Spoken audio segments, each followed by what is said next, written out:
All right, so welcome back for part 2 of session 3.3. In this session, we're going to take a look at quartiles. Remember, we just got done taking a look at percentiles. So we're talking about measures of position.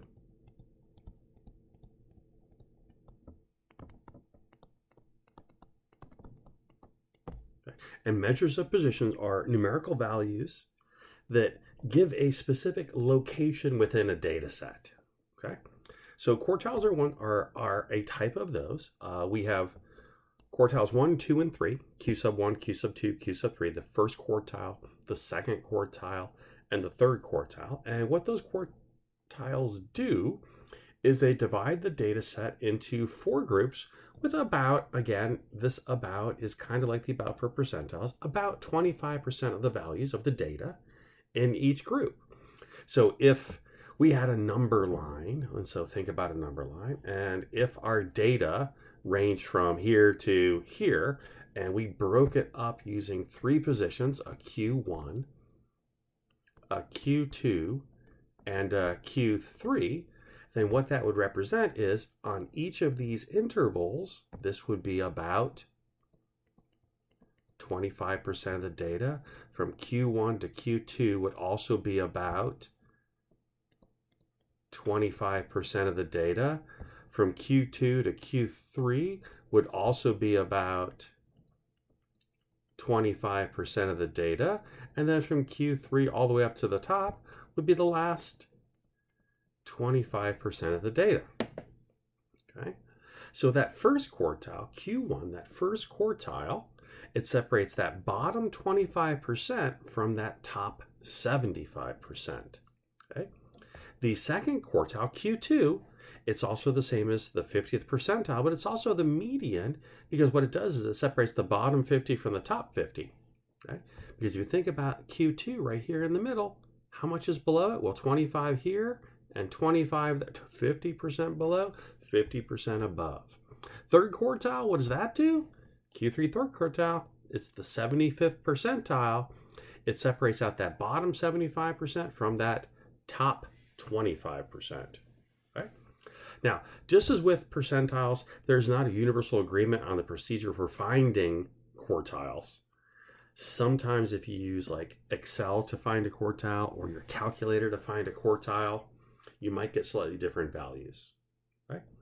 Now, one of the nice things about quartiles is if we take the quartiles, and remember the quartiles are the first quartile, the second quartile, and the third quartile, and we package them together with the minimum and the maximum from a data set, we get something called the 5-number summary.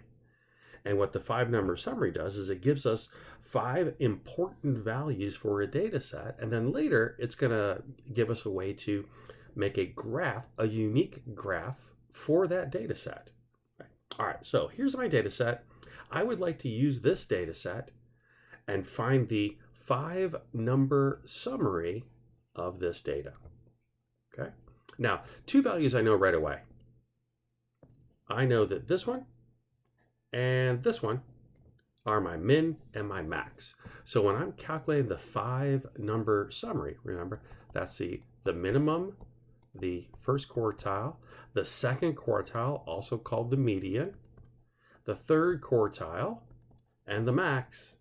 I know 2 of them right off the bat. I know that 0.8 megabits per second is my minimum and 77.8 megabits per second is my maximum. Now, how I find the rest of them can be somewhat challenging, but luckily for us, the good people at TI expected that you would want to do this. So if you think back, remember when we did that calculate one variable stats business? If I scroll down, look what's right there. There's the min, the first quartile, the median, the third quartile, and the max. It's quite literally our 5-number summary. So the only thing left for us to do is to get this data set into the calculator. So I'm going to go Stat. I'm going to go to Edit, which is option 1 there, and I'm going to put that data set in list 1. So I'm going to clear that list out because I don't need that old stuff. I'm going to go ahead and type these in. Now that's a lot of values, so I am not going to make you sit here and watch it. So I'm just going to pause this and come back when I got it all typed in. All right, so welcome back. I've got all the data typed in. There were 50 data points. It took me about 5 minutes, so it really wasn't that long, but it was, let's just say it wasn't easy. Okay, I had to type them all in by hand. All right, so I got the data in there. Stat, calculate, one variable stats, list one, no frequencies. Go ahead and calculate that. Runs the calculations. I scroll down to get the things I need. Min of 0.8, Q1 is 7.9. So I'm going to drag this calculator over here a little bit.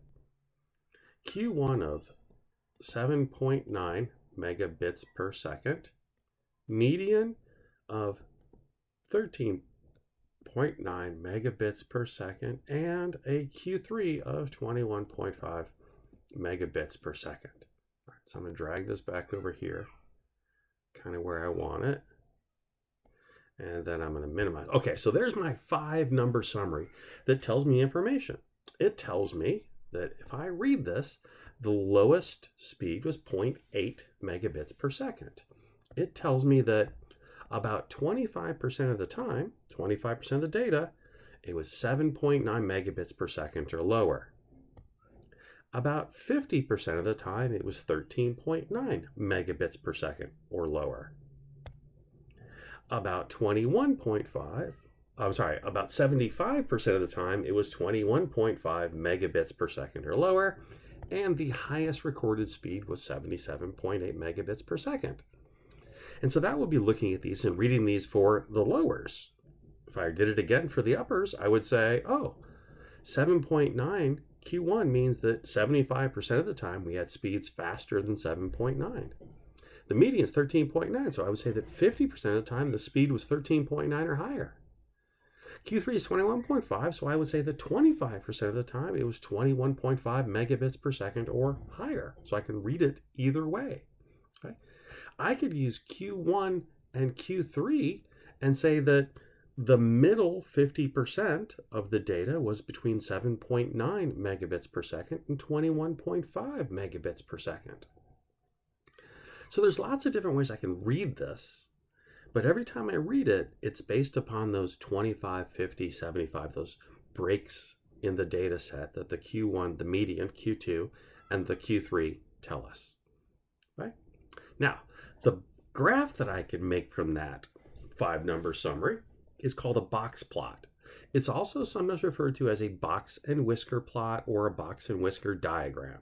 This textbook tends to use box plot. I grew up using box and whisker plot.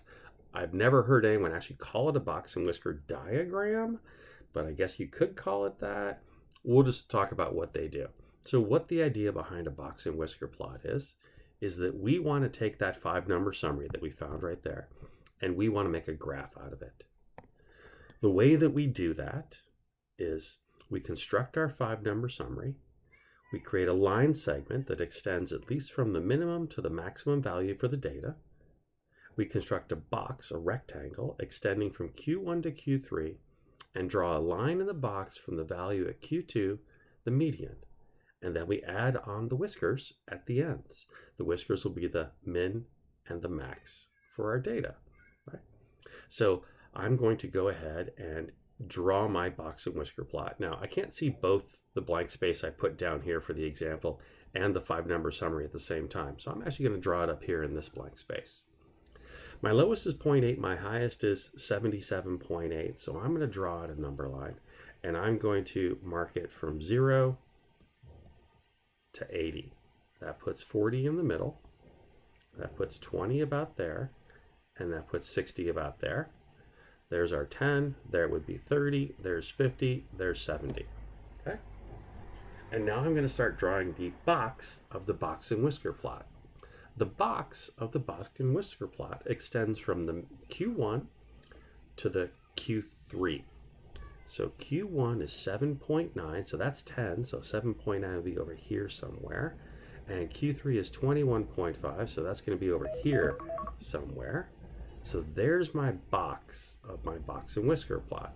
I'm also going to add in a line for that median, which would be somewhere about there at 13.9. Right? After I've got my box, I'm going to add a little tail going down to the minimum, and I'm going to add a tail going up to the maximum, which is about 77.8. Now I'm hoping, this is Verizon speeds for my title. My horizontal axis, the units down here are megabits per second. And now I've got this graph that's trying to show me something. Now, I want you to remember something about box and whisker plots. That little tiny whisker right there is 25%. That half of the box is 25% of the data. This half of the box is 25% of the data. This whisker is 25% of the data. So what the box and whisker plot is trying to do is it's trying to show you spread variation in the data. And I think that we could look at this and make a really strong argument for this bottom 75% over here, because this is 75% of the data between those two values. That bottom 75% looks like it's relatively evenly spread out. But this top 25% of the data, dear Lord, look how spread out that is. That's crazy. You know what that makes me think? That makes me think about these. Oops. Specifically, I think I've got some outliers on the high end, right? So I'm going to use a box and whisker plot as a visual way to kind of see where the data is spread out or where the data is packed together, and also as a visual way to kind of identify that I do or do not have outliers, right? So a box and whisker plot. And then the way we're going to verify that we have outliers, and I remember when we talked about outliers before, we said there is a way to figure them out, and we'll worry about that later. Well, now is later. So these steps right here, the last thing we're going to do in section 3.3 is we are going to determine whether our data set has any outliers. Okay? Our data set could have outliers on the low end, or our data set could have outliers on the high end. Now, based on this image up here, this box and whisker plot, I don't think I have any on the low end, but I'm going to do my due diligence and check. The technique for finding whether you do or do not have outliers starts by calculating something we call the interquartile range, the IQR. The interquartile range is the distance from Q1 to Q3. So we find it by taking Q3 and subtracting off Q1. So for us, our IQR is going to be Q3, 21.5, minus Q1, 7.9. Is that right? 7.9? 7.9. Right? So I'm going to grab my calculator. 21.5 minus 7.9, I get 13.6. So we have an IQR of 13.6. Units on this are megabits per second, but it really doesn't matter because we don't usually talk about this as a measurement of anything. Visually, if you want to know what's going on here, we just found the distance from here to here. We found the width of that box that is in the middle. Right? That's 13.6. Then we take that IQR and we multiply it by 1.5. Right? Again, this is a math formula for finding outliers. So we're going to take that 13.6, we're going to multiply it by 1.5, and we get 20.4. So then 1.5 times our IQR was 20.4. Is that right? I get that right? Yeah, 20.4. Okay. A data is an outlier on the low end or on the high end if it's more than 1.5 times the IQR away from Q1 or Q3. So on the low end, you're an outlier if you're more than Q1 minus that 1.5 times the IQR down. So on our low end, our Q1 was 7.9. Our 1.5 times the IQR is 20.4, and that would be a negative number. So that means there's no way to have an outlier on the low end. There's no way for a number to be low enough to be an outlier over there. You have to be more than 1.5 times the IQR from the proper quartile, Q1 on the low end, Q3 on the high end, for this to work. Do we have any on the high end? Well, to be an outlier on the high end, you would have to be more than 1.5 times the IQR above Q3. So 21.5 plus 20.4, that's going to give us, what is that, 41.9. So any data values bigger than 41.9 would be outliers on the high end. And if we look, our box and whisker plot says, well, 41.9, that's like here. So anything out here is an outlier. Or if we actually go back and look at the data, what are the outliers? These three.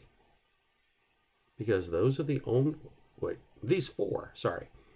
Those are the only data values that are higher than that 41.5. So do we have any outliers? Yes, we do. We have 4 of them. So I want you to think about something else. That means that this entire bit of this whisker, all of that is just 4 data points. That's it. So there's not much data up there, and that data is really spread apart, meaning there's a lot of variation on that high end, almost no variation on that low end. And that's what I'm supposed to be able to read when I look at a box and whisker plot. So I'm going to strip everything off of here that wouldn't be here if this was just a box and whisker plot. Okay, none of this stuff would be here.